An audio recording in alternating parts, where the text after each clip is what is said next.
Fellow Nigerians, I join you all today to commemorate and celebrate our Democracy Day.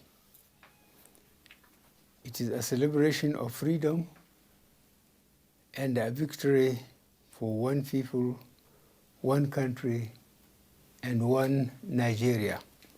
As with all democracies, we'll always be going through improvement processes in our desire to reach the goal of a mature democracy, a strong, evolved, and integrated nation-state to be reckoned with globally.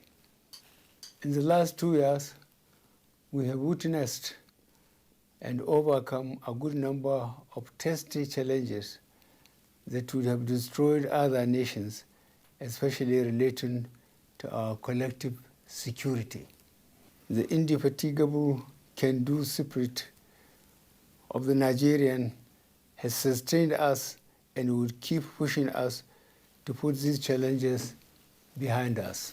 Unfortunately, some of these challenges came in the shape of violent outrages, leading to loss of lives of many of our dear compatriots and the destruction of some of our infrastructure, including those devoted to improving our democratic processes.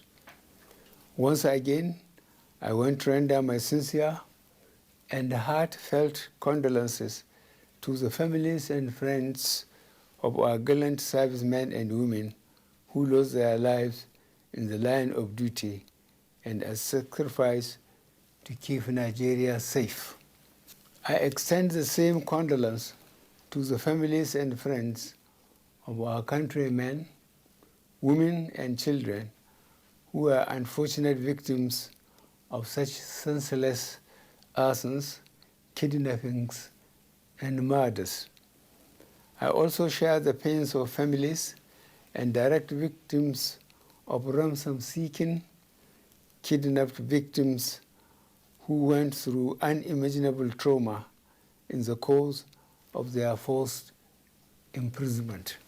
Let me assure my fellow citizens that every incident, however minor, gives me great worry and concern, and I immediately order security agencies to swiftly but safely rescue victims and bring perpetrators to justice.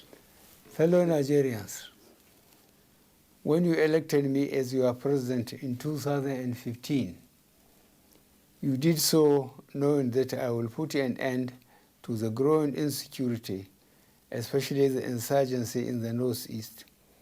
But the unintended consequences of our scattering them in the Northeast push them further in-country, which is what we are now facing and dealing with. We will, by the grace of God, put an end to these challenges too. Unfortunately, like in most conflict situations, some Nigerian criminals are taking undue advantage of a difficult situation and profiteering therefrom with the misguided belief that adherence to the democratic norms handicaps this administration from promptly and decisively tackling them. We are already addressing these obstacles, and we will soon bring some of these culprits to justice. We are, at the same time, addressing the twin underlying drivers of insecurity, namely poverty and youth unemployment. Interventions led by government and the Central Bank of Nigeria driving economic growth over the past 6 years are targeted mostly to the agricultural, services, infrastructure, power, and healthcare sectors of the economy. In the agricultural sector, for instance, the Anchor Borrowers Program resulted in sharp decline in the nation's major food import bill from 2.2 $3 billion United States dollars in 2014 to $0.59 billion United States dollars by the end of 2018. Rice import bill alone dropped from $1 billion United States dollars to $18.5 million annually. This initiative, supported by local production of rice, maize, cotton, and cassava, government financed 2.5 million smallholder farmers cultivating about 3.2 million hectares of farmland all over the country and created 10 million direct and indirect jobs. Several other initiatives, namely Agribusiness Small and Medium Enterprise Investment Scheme, the Non-Oil Export Stimulation Facility, the Targeted Credit Facilities, operated across the 774 local governments. In the manufacturing sector, the Central Bank of Nigeria, Bank of Industry, 200 billion naira facility financed the establishment and operation of 60 new industrial hubs across the country, creating an estimated 890,000 direct and indirect jobs. The CBN's 50 billion naira textile sector intervention facility increased capacity utilization of generators from 30% to nearly 90%. The Economic Sustainability Plan, our rebound plan for the COVID-19 pandemic, developed in 2020, is currently being executed. The plan is primarily focused on the non-oil sector, which has recorded phenomenal growth, contributing over 90% to the GDP growth in the first quarter of 2021.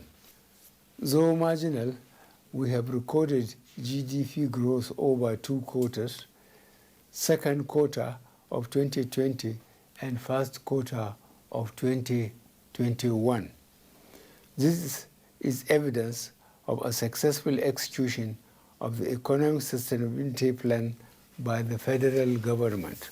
My vision of pulling 100 million poor Nigerians out of poverty in 10 years has been put into action and can be seen in the National Social Investment Program, a first in Africa and one of the largest in the world, where over 32.6 million beneficiaries are taking part. We now have a national social register of poor and vulnerable households identified across 708 local government areas, 8,723 wards, and 86,610 communities in the 36 states and the FCT. Our conditional cash transfer program has benefited over 1.6 million poor and vulnerable households, comprising more than 8 million individuals. This provides a monthly stipend of 10,000 naira per household. I have also recently approved the National Poverty Reduction with Growth Strategy Plan that augments existing plans to further reduce poverty in Nigeria. As at the end of 2020, the Development Bank of Nigeria had disbursed 324 billion naira in loans to more than 136,000 micro, small, and medium-scale enterprises through 40 participating financial institutions. I am to note that 57% of these beneficiaries are women, while 27% are the youth. We are able to do all this and still accelerate our infrastructure development through sensible, transparent borrowing, improved capital inflow, improving and increasing revenue through capturing more tax bases, and prudent management of investment proceeds in the sovereign wealth fund. Fellow Nigerians, our infrastructure revolution continues with key projects attaining critical milestones under the Presidential Infrastructure Development Fund. The second Niger Bridge, the Lagos-Ibadan Expressway, and the Abuja-Kaduna-Zaria-Kano Expressway. I have also approved the establishment of Infraco PLC, a world-class infrastructure development vehicle wholly focused on Nigeria with capital structure of 15 trillion naira. The rail system is not left out as the Itape-Warri standard gauge rail was completed and commissioned 33 years after construction began. The Lagos-Ibadan double-track railway line, which I have just commissioned, has commenced operations. We are focused on ensuring that our infrastructure drive is key to economic growth and one that can be felt by every Nigerian. Building critical infrastructure in our ports is also opening up opportunities for the Nigerian economy. My approval for 4 new seaports using public-private partnership approach is hinged on growing the Nigerian economy. These 4 seaports, Lekki Deep Seaport, Bonny Deep Seaport, Ibom Deep Seaport, and Warri Deep Seaport, will create massive job opportunities and foreign investment inflows. We have worked at deepening our eastern ports, leading to success like having 3 container ship berths at Calabar Port, a first in 11 years. Similarly, on 30th October 2019, an LPG tanker operated by NLNG berthed in Port Harcourt, the first time an LPG ship is berthing at any of the eastern ports.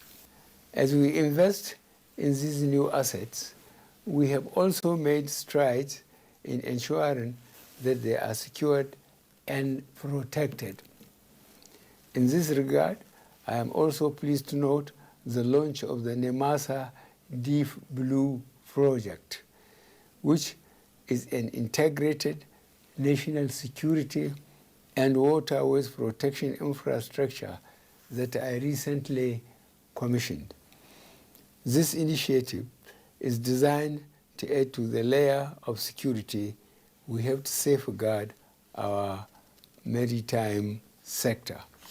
Dear Nigerians, I will be the first to admit that in spite of our efforts and achievements, which are there for all to see, there is still much more to be done, and we are doing our best in the face of scarce resources and galloping population growth rate that consistently outstrips our capacity to provide jobs for our populace. Our overall economic target of lifting 100 million Nigerians out of poverty in 10 years is our goal, notwithstanding COVID-19. In the last 2 years, we lifted 10.5 million people out of poverty. Farmers, small-scale traders, artisans, market women, and the like. I am very convinced that this 100 million target can be met, and this informed the development of a national poverty reduction with growth strategy. The specific details of this accelerated strategy will be unveiled shortly.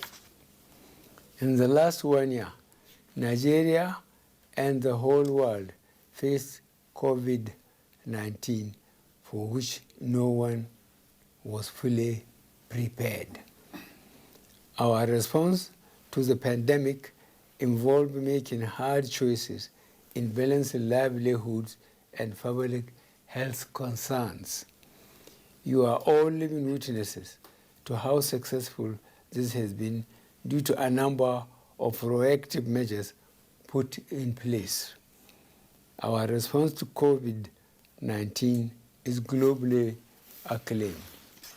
We were able to ensure that various lockdown measures did not impact too negatively on the ability of ordinary Nigerians to continue sustaining their livelihoods. During the pandemic, we disbursed 5,000 naira to 1 million Nigerians using a rapid response register and advanced 20,000 naira to 750,000 beneficiaries of the conditional cash transfer program and provided 1.37 million Nigerians with relatives from COVID.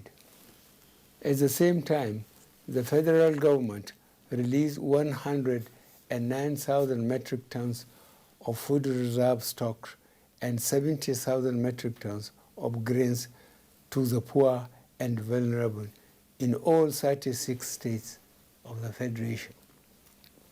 In addition, government reduced interest rates from 9% to 5% for struggling businesses and extended credit facilities to 548,345 beneficiaries. Fellow Nigerians, when this administration decided to change Democracy Day from 29th May to June 12th in my first tenure, it was not only to honor the sacrifices of the men and women of our country who fought for the return to democracy, but also to demonstrate our commitment to satisfy the aspiration of the people and creating an environment for democracy to be an accepted way of life. As your president, I remain committed to providing an enabling environment for a free, fair, and credible electoral system under my tenure. However, you need to play your part by getting involved at any level you can, supporting a democratic system that works for all and not for a section of a select few, and demand accountability from your elected leaders. My commitment to bequeathing a sustainable democratic culture remains resolute. My pursuit of a fair society remains unshaken, and my desire to see that Nigeria remains a country for each and every one of us has never been stronger. In responding to the challenges that this period imposes on us, government also recognizes the need to acknowledge notions of marginalization and agitations for constitutional amendments among various segments of our population. While this government is not averse to constitutional reform as part of our nation-building process, everyone must understand that the primary responsibility for constitutional amendments lies with the National Assembly. This body, which, as I said, is the arm of government responsible for constitutional changes, has concluded the preliminary stages of amending and improving our constitution in a way that the majority of Nigerians will be happy with. Government is, however, willing to play a critical role in the constitutional amendment process without usurping the powers of the National Assembly in this regard. As a nation, we have come very far from where we started, and we are getting incrementally closer to where we ought to be. Overcoming the present challenges is but one of the necessary processes that we have to undergo as a nation so that we can come out stronger. The day I joined the Nigerian Army, I was prepared to lay down my life for Nigeria. As your president, I remain ever committed to upholding and defending Nigeria's corporate existence. In adhering to the fundamental objectives and directive principles of state policy, notably Section 14, subsection 2b, I shall do all within my power to ensure that the security and welfare of the people remain the primary purpose of government. I have, throughout my tenure, provided the security agencies with all they require relative to available resources and will be providing more as the dynamics unfold to put an end to our security problems. My strong belief in the Nigerian spirit gives me comfort that we are facing these challenges with renewed commitment to keep our country one. I thank you for your patience and attention, and more importantly, your resolve to join hands in making Nigeria the country of our dream. Happy Democracy Day. God bless us all. God bless the Federal Republic of Nigeria.